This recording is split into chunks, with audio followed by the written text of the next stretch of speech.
أعوذ بالله من الشيطان الرجيم. بسم الله الرحمن الرحيم.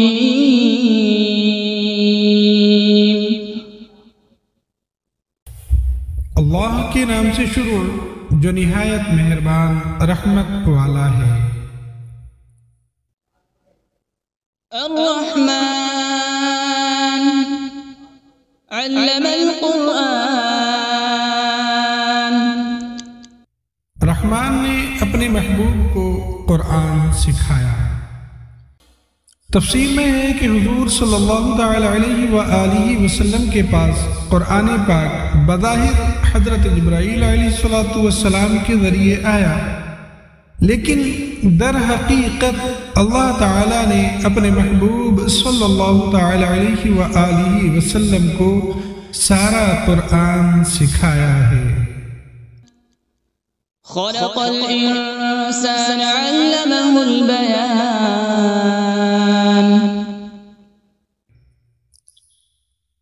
انسان کو پیدا کیا اور پھر اسے بیان سکھایا۔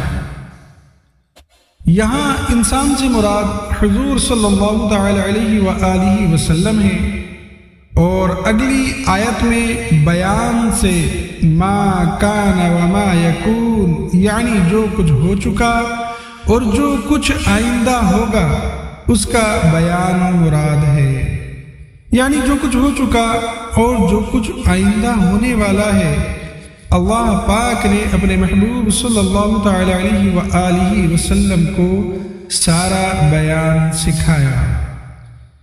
آگے فرماتے ہیں یا پھر انسان سے مراد حضرت آدم علیہ نبینا علیہ السلام ہے، اور بیان سے مراد تمام چیزوں کے نام اور تمام زبانوں یعنی لینگویجز کا بیان ہے۔ یا پھر یہاں انسان سے مراد جن سے انسان ہے، اور بیان سے مراد جو آپس میں بات کرنے گفتگو کرنے کی صلاحیت ہے وہ ہے کہ اس کی بات کرنے کی وجہ سے انسان دیگر حیوانوں سے ممتاز ہوا۔ الشمس والقمر بحسبان. سورج اور چاند حساب سے ہیں، یعنی سورج اور چاند یہ اپنے حساب میں چلتے ہیں، جو اللہ پاک نے ان کا نظام بنا دیا اسی نظام سے یہ چل رہے ہیں۔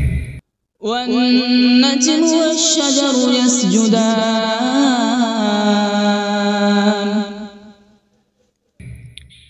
اور بغیر تنے والی نباتات اور درخت سجدہ کرتے ہیں۔ تفسیر میں ہے کہ نباتات اور درخت کے سجدہ کرنے سے مراد ان کے سایوں کا سجدہ کرنا ہے، یا اس سے مراد یہ ہے کہ وہ اللہ تعالی کے حکم کے فرما بردار ہیں۔ والسماء رفعها ووضع الميزان ألا تطغوا في الميزان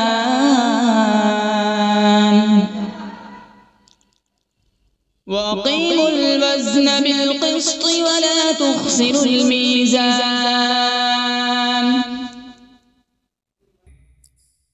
اور آسمان کو اللہ پاک نے بلند کیا اور ترازو رکھی تاکہ تولنے میں نا انصافی نہ کرو، اور انصاف کے ساتھ تول قائم کرو اور وزن نہ گھٹاؤ۔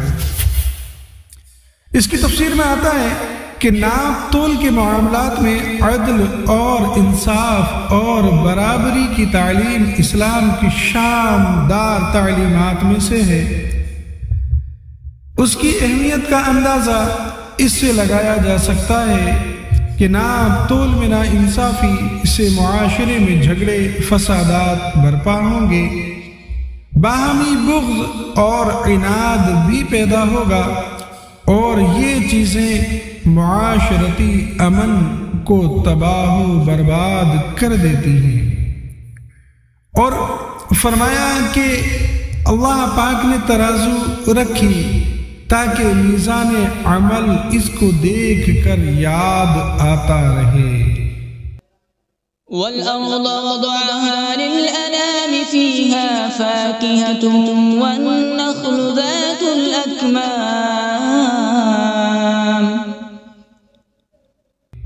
اور اس نے مخلوق کے لیے زمین رکھی، اس میں پھل، میوے اور غلاف والی کھجوریں ہیں۔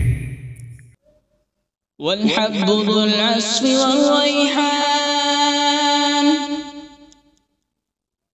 فَبِأَيِّ آلَاءِ رَبِّكُمَا تُكَذِّبَانِ، اور بھوسے والا اناج اور خوشبودار پھول ہیں۔ تو اے جنات اور انسانوں کے گروہ، تم دونوں اپنے رب کی کون کون سی نعمتوں کو جھٹلاؤ گے؟ خلق الانسان من صلصال كالفخار، اس نے انسان کو ٹھیکری جیسی بجنے والی سوکھی مٹی سے پیدا فرمایا۔ تفسیر میں ہے کہ یہاں انسان سے مراد حضرت سیدنا آدم علیہ نبینا علیہ السلام ہے، اور اس آیت میں اللہ تعالیٰ نے آپ علیہ السلام کی پیدائش کی کیفیت کا ایک انداز بیان فرمایا۔ وَخَلَقَ الْجَانَّ مِن مَّارِجٍ مِّن نَّارٍ، اور اس نے جن کو بغیر دھوئیں والی آگ کے خالص شعلے سے پیدا کیا، یعنی ایسے آگ کے شعلے سے پیدا کیا جس میں دھواں نہیں۔ فَبِأَيِّ آلَاءِ رَبِّكُمَا تُكَذِّبَانِ، تو اے جنات و انسان، تم دونوں اپنے رب کی کون کون سی نعمتوں کو جھٹلاؤ گے؟ رب المشرقین ورب المغربین، وہ دونوں مشرقوں کا رب ہے اور دونوں مغربوں کا رب ہے۔ تفسیر میں آتا ہے کہ دونوں مشرق اور دونوں مغرب، یعنی دونوں پورب اور دونوں پچھم۔ اس سے مراد یہ ہے کہ گرمیوں میں الگ سمت سے سورج نکلتا اور الگ سمت میں سورج چھپتا ہے، اسی طرح سردیوں میں کچھ سمت الگ ہو جاتی ہے چھپنے کی اور اس کے نکلنے کی۔ تو سورج کے طلوع ہونے اور غروب ہونے کے دونوں مقام مراد ہیں۔ فَبِأَيِّ آلَاءِ رَبِّكُمَا تُكَذِّبَانِ، تو تم دونوں اپنے رب کی کون کون سی نعمتوں کو جھٹلاؤ گے؟ مَرَجَ الْبَحْرَيْنِ يَلْتَقِيَانِ، اس نے دو سمندر بہائے کہ دونوں ملے ہوئے لگتے ہیں۔ تفسیر میں ہے کہ ان سے مراد میٹھے اور کھاری دو سمندر ہیں جنہیں ایسے بہایا گیا ہے کہ دیکھنے میں ان کی سطح آپس میں ملی ہوئی لگتی ہے، یعنی بالکل ایک جیسی لگتی ہے، کیونکہ ان کے درمیان ان کے بیچ میں فاصلہ کرنے کے لیے کوئی بھی ظاہری طور پر چیز نظر نہیں آتی۔ بَيْنَهُمَا بَرْزَخٌ لَا يَبْغِيَانِ،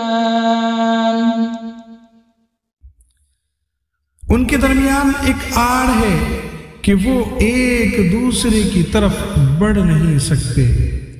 تفسیر میں ہے کہ اللہ تعالیٰ کی قدرت سے ان کے درمیان ایک آڑ ہے جس کی وجہ سے وہ ایک دوسرے کی طرف بڑھ نہیں سکتے، بلکہ ہر ایک اپنی حد پر رہتا ہے اور دونوں میں سے کسی کا بھی ذائقہ مزہ تبدیل نہیں ہوتا۔ فبأي آلاء ربكما تكذبان تو تم دونوں اپنے رب کی کون کون سی نعمتوں کو جھٹلاؤ گے؟ يخرج منهما اللؤلؤ والمرجان فبأي آلاء ربكما تكذبان ان سمندروں سے موتی اور مرجان نکلتا ہے، تو اے جنات و انسان، تم دونوں اپنے رب کی کون کون سی نعمتوں کو جھٹلاؤ گے؟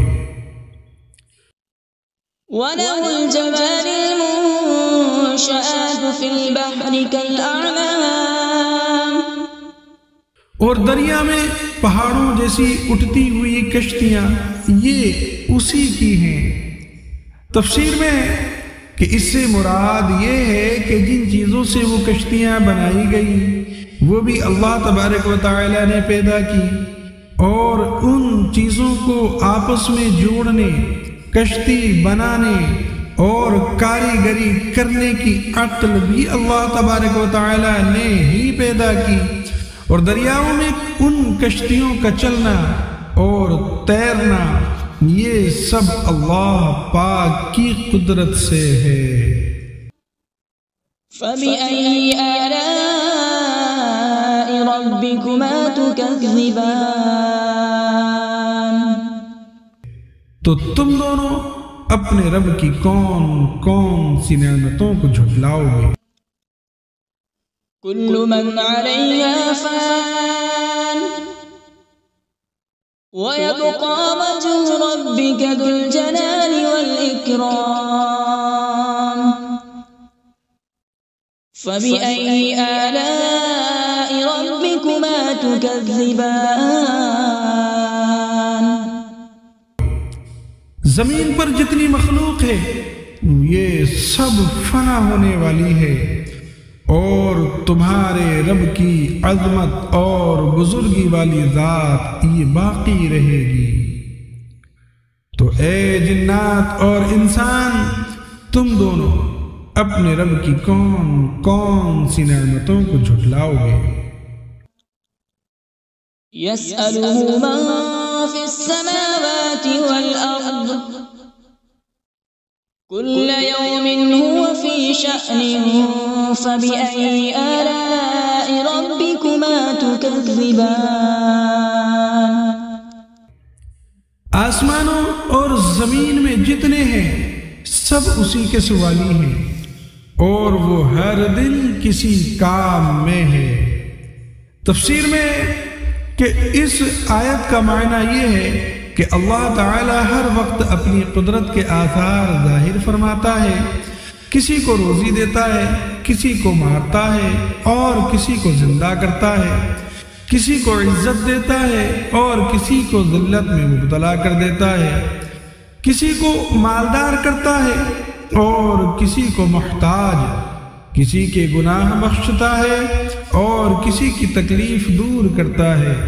یاد رہے کہ اللہ تعالیٰ کے لیے مصروف اور مشغول کا لفظ استعمال کرنا یہ جائز نہیں، یہ لفظ استعمال ہی نہیں کر سکتے کیونکہ اللہ تعالیٰ ان اوصاف سے پاک ہے۔ تو اے جنات اور انسان کے گروہ، تم دونوں اپنے رب کی کون کون سی نعمتوں کو جھٹلاؤ گے؟ سنفرغ لكم أيها الثقلان اے جنوں اور انسانوں کے گروہ، ابھی ہم تمہارے حساب کا قصد فرمائیں گے۔ تفسیر میں ہے کہ آیت میں سنفرغ سے اس کا حقیقی معنی فراغت مراد نہیں بلکہ اس کا مجازی معنی قصد کرنا مراد ہے۔ اللہ تعالیٰ کے لیے فارغ کا لفظ استعمال نہیں کر سکتے کیونکہ اللہ تعالیٰ فراغت کے مفہوم سے پاک ہے، نیز اس آیت میں تمام انسانوں کے لیے نصیحت ہے کہ وہ دنیا میں وہ جیسے چاہے زندگی گزارے، لیکن مرنے کے بعد انہیں ہر حال میں اللہ تبارک و تعالیٰ کی بارگاہ میں پیش ہونا ہے، اور اللہ تبارک و تعالیٰ کی بارگاہ میں اپنے اعمال کا حساب دینا ہوگا، اور پھر جس طرح کے اعمال کیے ہوں گے اسی طرح کی جزا ملے گی۔ فَبِأَيِّ آلَاءِ رَبِّكُمَا تُكَذِّبَانِ؟ تو تم دونوں اپنے رب کی کون کون سی نعمتوں کو جھٹلاؤ گے؟ یا معشر الجن والانس ان استطعتم ان تنفذوا من اقطار السماوات والارض فانفذوا لا تنفذون الا بسلطان۔ اے جنوں اور انسانوں کی گروہ، اگر تم سے ہو سکے کہ آسمانوں اور زمین کے کناروں سے نکل جاؤ تو نکل جاؤ، لیکن تم جہاں نکل کر جاؤ گے وہاں اسی کی سلطنت ہے۔ فَبِأَيِّ آلَاءِ رَبِّكُمَا تُكَذِّبَانِ؟ تو اے جنات اور انسان کی گروہ، تم دونوں اپنے رب کی کون کون سی نعمتوں کو جھٹلاؤ گے؟ يرسل عليكما شواظ من نار ونحاس فلا تنتصران۔ فبأي آلاء ربكما تكذبان؟ تم پر آگ کا بغیر دھوئے والا خالص شعلہ اور بغیر شعلے والا خالص دھواں بھیجا جائے گا، تو تم ایک دوسرے کی مدد نہ کر سکو گے۔ تو اے جنات اور انسان کے گروہ، تم دونوں اپنے رب کی کون کون سی نعمتوں کو جھٹلاؤ گے؟ فَإِذَا انشَقَّتِ السَّمَاءُ فَكَانَتْ وَرْدَةً كَالدِّهَانِ۔ فَبِأَيِّ آلَاءِ رَبِّكُمَا تُكَذِّبَانِ؟ پھر جب آسمان پھٹ جائے گا تو گلاب کے پھول جیسا سرخ ہو جائے گا جیسے سرخ چمڑا۔ تو اے جنات و انسان، تم دونوں اپنے رب کی کون کون سی نعمتوں کو جھٹلاؤ گے؟ فَيَوْمَئِذٍ لَا يُسْأَلُ عَنْ ذَنبِهِ إِنسٌ وَلَا جَانٌّ۔ تو اس دن کسی آدمی اور جن سے اس کے گناہ کے متعلق نہیں پوچھا جائے گا۔ اس کی تفسیر میں ہے کہ قیامت میں جنوں اور انسانوں سے سوال ہوں گے۔ اس آیت میں جو سوال کی نفی ہے اس کی علماء نے متعدد تعویلات بیان کی ہیں، جن سے ایک یہ ہے کہ جب لوگ قبروں سے اٹھائے جائیں گے اور آسمان پھٹے گا تو اس دن فرشتے مجرموں سے دریافت نہیں کریں گے، مجرموں سے ان کے اعمال کے بارے میں نہیں پوچھیں گے، بلکہ ان کی صورتیں دیکھ کر ہی پہچان لیں گے۔ ان سے سوال دوسرے وقت میں ہوگا جبکہ لوگ حساب کے مقام پر جمع ہو جائیں گے۔ فَبِأَيِّ آلَاءِ رَبِّكُمَا تُكَذِّبَانِ؟ تو اے جنات و انسان، تم دونوں اپنے رب کی کون کون سی نعمتوں کو جھٹلاؤ گے؟ يعرف المجرمون بسيماهم فيؤخذ بالنواصي والأقدام۔ فبأي آلاء ربكما تكذبان؟ مجرم اپنے چہروں سے پہچانے جائیں گے تو انہیں پیشانی اور پاؤں سے پکڑا جائے گا، تو تم دونوں اپنے رب کی کون کون سی نعمتوں کو جھٹلاؤ گے؟ هذه جهنم التي يكذب بها المجرمون يطوفون بينها وبين حميم آن فبأي آلاء ربكما تكذبان۔ یہ وہ جہنم ہے جسے مجرم جھٹلاتے تھے۔ جہنمی جہنم اور انتہائی کھولتے ہوئے پانی میں چکر لگائیں گے، تو تم دونوں اپنے رب کی کون کون سی نعمتوں کو جھٹلاؤ گے؟ وَلِمَنْ خَافَ مَقَامَ رَبِّهِ جَنَّتَانِ، اور جو اپنے رب کے حضور کھڑے ہونے سے ڈرے اس کے لیے 2 جنتیں ہیں۔ تفسیر میں آتا ہے کہ اس آیت کا معنی یہ ہے کہ جسے دنیا میں قیامت کے دن اپنے اللہ پاک کے حضور حساب کی جگہ میں حساب کے لیے کھڑے ہونے کا ڈر ہو اور گناہ چھوڑ دے اور فرائض کی بجا آوری کرے، تو اس کے لیے آخرت میں اللہ پاک 2 جنتیں عطا فرمائے گا۔ فَبِأَيِّ آلَاءِ رَبِّكُمَا تُكَذِّبَانِ۔ تو اے جنات اور انسان کے گروہ، تم دونوں اپنے رب کی کون کون سی نعمتوں کو جھٹلاؤ گے؟ ذَوَاتَا أَفْنَانٍ فَبِأَيِّ آلَاءِ رَبِّكُمَا تُكَذِّبَانِ۔ کہ وہ شاخوں والی ہیں، تو تم دونوں اپنے رب کی کون کون سی نعمتوں کو جھٹلاؤ گے؟ فِيهِمَا عَيْنَانِ تَجْرِيَانِ فَبِأَيِّ آلَاءِ رَبِّكُمَا تُكَذِّبَانِ۔ ان میں 2 چشمے بہ رہے ہیں، تو تم دونوں اپنے رب کی کون کون سی نعمتوں کو جھٹلاؤ گے؟ فِيهِمَا مِن كُلِّ فَاكِهَةٍ زَوْجَانِ۔ ان دونوں جنتوں میں ہر پھل کی 2 قسمیں ہیں۔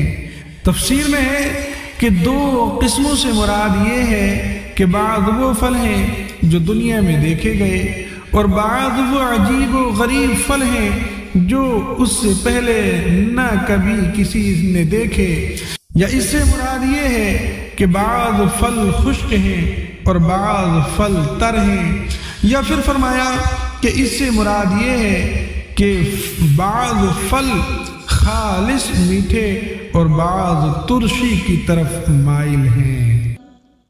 فَبِأَيِّ آلَاءِ رَبِّكُمَا تُكَذِّبَانِ۔ تو تم دونوں اپنے رب کی کون کون سی نعمتوں کو جھٹلاؤ گے؟ متكئين على فرش بطائنها من استبرق وجنى الجنتين دان فبأي آلاء ربكما تكذبان۔ جنتی ایسے بچھونوں پر تکیہ لگائے ہوئے ہوں گے جن کے اندرونی حصے موٹے ریشم کے ہیں، اور دونوں جنتوں کے پھل جھکے ہوئے ہوں گے۔ تفسیر میں ہے کہ یعنی ان دونوں جنتوں کا پھل اتنا قریب ہوگا کہ کھڑا، بیٹھا اور لیٹا ہر شخص اسے چن لے گا، جبکہ دنیا کے پھلوں میں یہ خاصیت نہیں ہوتی۔ تو تم دونوں اپنے رب کی کون کون سی نعمتوں کو جھٹلاؤ گے؟ فيهن قاصرات الطرف لم يطمثهن إنس قبلهم ولا جان. ان جنتوں میں وہ عورتیں ہیں کہ شوہر کے سوا کسی کو آنکھ اٹھا کر نہیں دیکھتی، جنہیں ان کے شوہروں سے پہلے نہ کسی آدمی نے چھوا اور نہ کسی جن نے. اس کی تفسیر میں ہے کہ تقوی اور شرم و حیا عورت کا بہت بڑا کمال اور جنتی عورتوں کا عظیم وصف ہے. آگے فرمایا ان بیویوں سے مراد حور عین ہیں، کیونکہ وہ جنت میں پیدا کی گئی ہیں، اس لیے انہیں کسی نے نہیں چھوا ہوگا اور ان کے شوہر ہی انہیں چھوئیں گے. یہ بھی قول ہے کہ ان سے مراد دنیا کی عورتیں ہیں، انہیں دوبارہ کنواریاں پیدا کیا جائے گا اور پیدائش کے بعد انہیں کسی نے نہ چھوا ہوگا. فَبِأَيِّ آلَاءِ رَبِّكُمَا تُكَذِّبَانِ. تو اے جنات و انسان، تم دونوں اپنے رب کی کون کون سی نعمتوں کو جھٹلاؤ گے. كأنهن الياقوت والمرجان. فبأي آلاء ربكما تكذبان. گویا وہ لعل اور مرجان موتی ہیں. تو اے جنات و انسانوں کے گروہ، تم دونوں اپنے رب کی کون کون سی نعمتوں کو جھٹلاؤ گے. هل جزاء الإحسان إلا الإحسان. فبأي آلاء ربكما تكذبان. نیکی کا بدلہ نیکی ہے، تو اے جنات و انسان تم دونوں اپنے رب کی کون کون سی نعمتوں کو جھٹلاؤ گے. ومن دونهما جنتان. اور ان کے علاوہ دو جنتیں اور ہیں. تفسیر میں ہے یعنی جن دو جنتوں کا ذکر اوپر گزرا ان کے علاوہ دو جنتیں اور بھی ہیں، مگر یہ دونوں ان پہلی جنتوں سے مرتبے اور مقام اور فضیلت میں کم ہیں. فبأي آلاء ربكما تكذبان. تو اے جنات و انسان تم دونوں اپنے رب کی کون کون سی نعمتوں کو جھٹلاؤ گے. مدہامتان. وہ دونوں جنتیں نہایت سبز درختوں کی وجہ سے سیاہی کی جھلک دے رہی ہیں.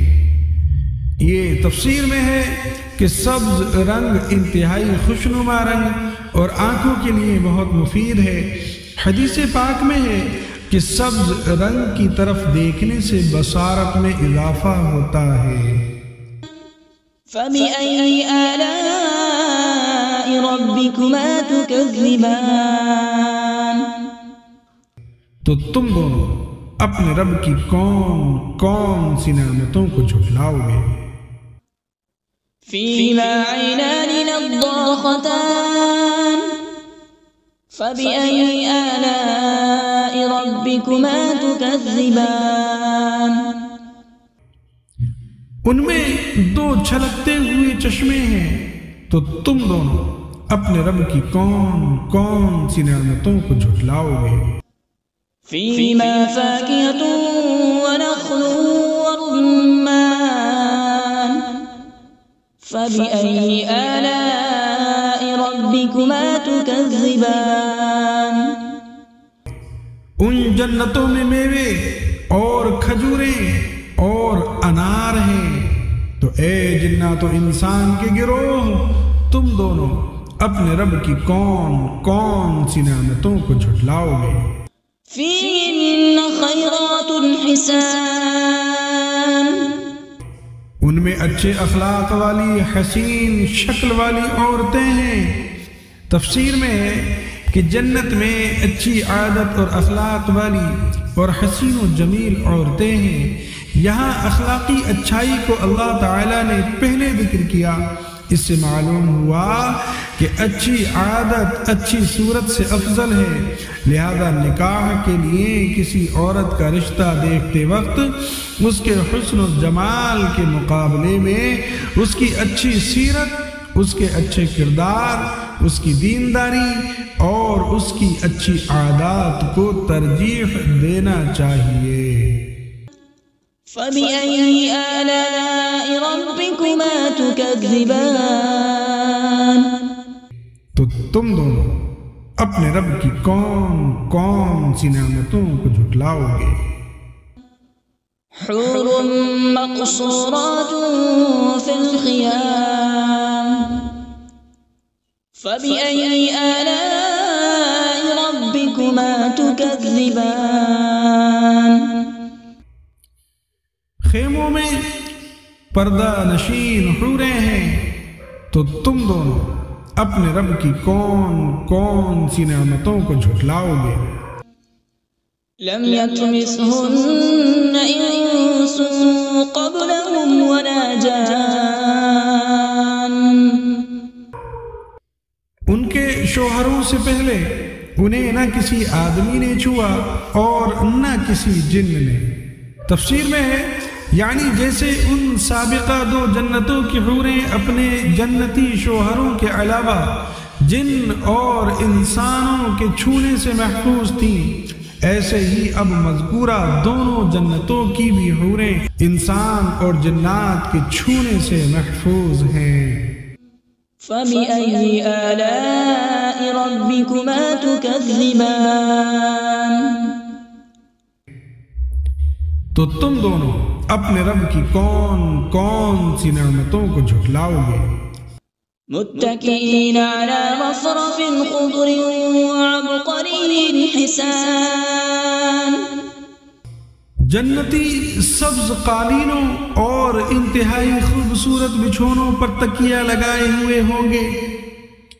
تفسیر میں آتا ہے کہ اللہ تعالیٰ کے حضور کھڑے ہونے سے ڈرنے والوں کو جو دو جنتیں عطا ہوں گی، ان کے جنتی بچھونوں کا ظاہری حال بیان نہیں کیا گیا، کیونکہ ان کے بچھونوں کی شان بہت بلند ہے اور ان کا ظاہری حال عقل اور فہم کے ادراک سے باہر ہے، یعنی یہ سمجھ سے باہر ہے، جبکہ دوسری دو جنتوں میں اہل جنت کو عطا ہونے والے بچھونوں کا ظاہری حال یہاں بیان کر دیا گیا۔ وہ سبز اور منقش ہوں گے، اس سے ان بچھونوں میں فرق صاف ظاہر ہو رہا ہے۔ فَبِأَيِّ آلَاءِ رَبِّكُمَا تُكَذِّبَانِ، تو تم دونوں اپنے رب کی کون کون سی نعمتوں کو جھٹلاؤ گے؟ تبارک اسم ربک ذی الجلال والإکرام، تمہارے رب کا نام بڑی برکت والا ہے جو عظمت اور بزرگی والا ہے۔ ان الفاظ یا ذی الجلال والاکرام کو اپنی عادت میں شامل کرنا چاہیے کہ اس سے دعا جلد قبول ہوتی ہے۔ صلو علی الحبیب صلی اللہ تعالی علی محمد صلی اللہ تعالی علیہ وآلہ وسلم۔